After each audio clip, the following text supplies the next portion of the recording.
Hello beautiful people, welcome to my channel. Today we are making some pumpkin choco soap. One thing I love about cold process soaps is that you can incorporate a number of things in them, so you can have variety. You can incorporate fruits, vegetables, plant extracts, herbs, spices, and many more. So to incorporate fruits and vegetables into your cold process soaps, you can make a puree from the fruit or vegetable, or you can use the juice to prepare your lye solution. So in this episode, I'm going to use the pumpkin puree to prepare the soap. So please stay glued as we go through the process.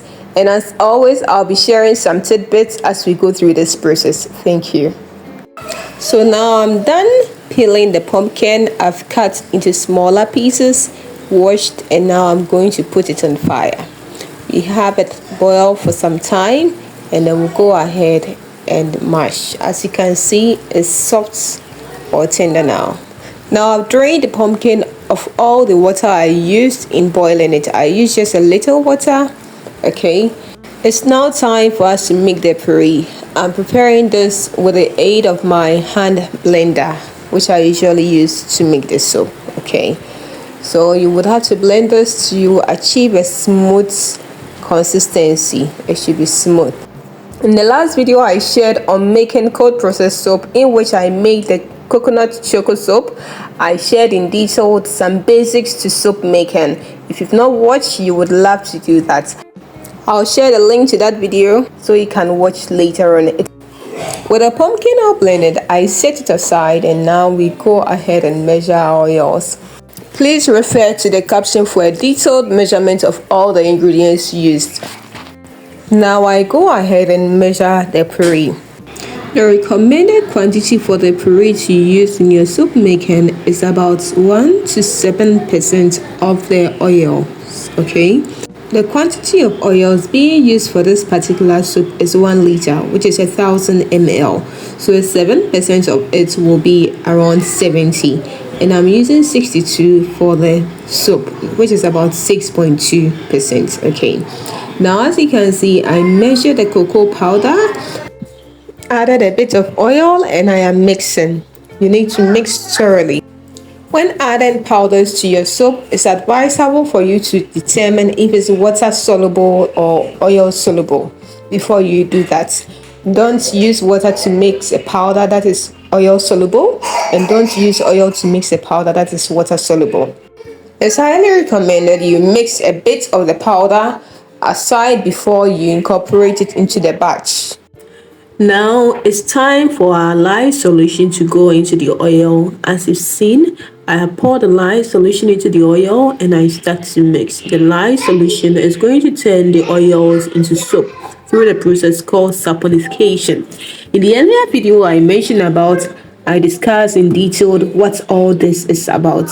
I will share the quantity of water and caustic soda used in making the lye solution.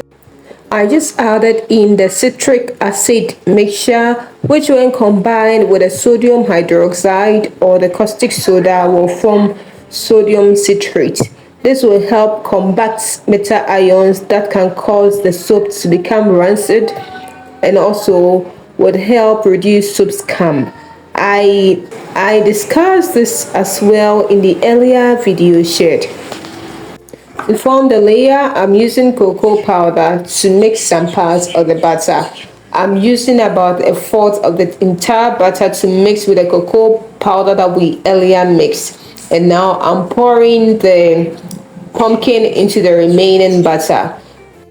I mentioned earlier that the recommended usage range of puree is between 1 to 7% of the oil. So here that we are using 1 liter of oil, we are doing about 6.2% of purees. When the quantity of puree used is in excess, it can result in molds forming on top of the soap or in the soap. Also note that the puree will have some liquids or will have some water in it, so you would need to adjust for the quantity of water that you use.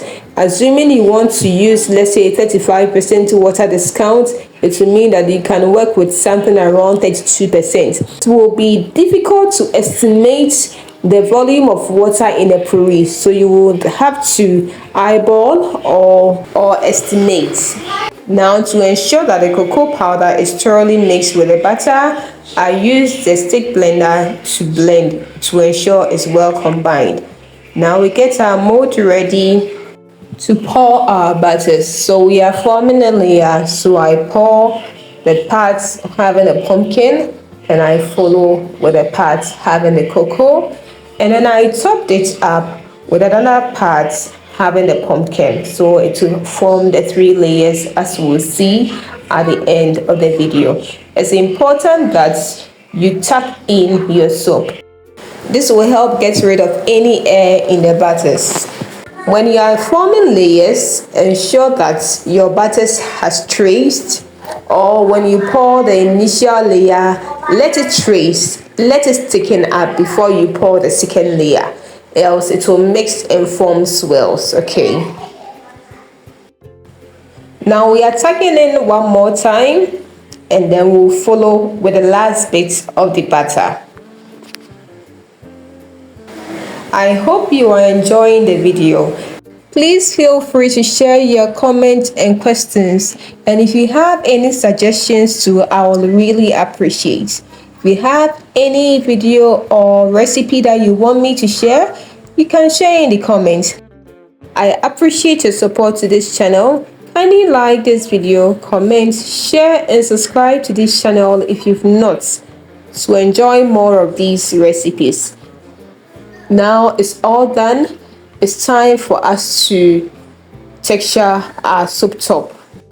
I am still perfecting my soap texturing. I find it difficult doing it, but I'm getting better with time, so please don't laugh at me. Now we set our soap aside in a cool dry place for it to mold. Okay, and after about 24 hours we can unmold it. Unfortunately, I have deleted the video of me unmolding. Forgive me. However, this is how it turned out.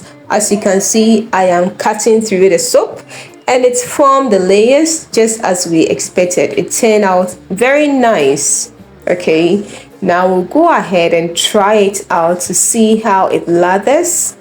Then we can review it. So here we go.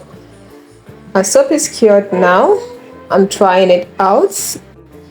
As we await for the lather to form, I hope you are going to give this video a try. Kindly let me know in the comment section if you find this video useful, if it was clear enough, or there is anything you think I should have done to make it better. As you can see, it's lathering so well.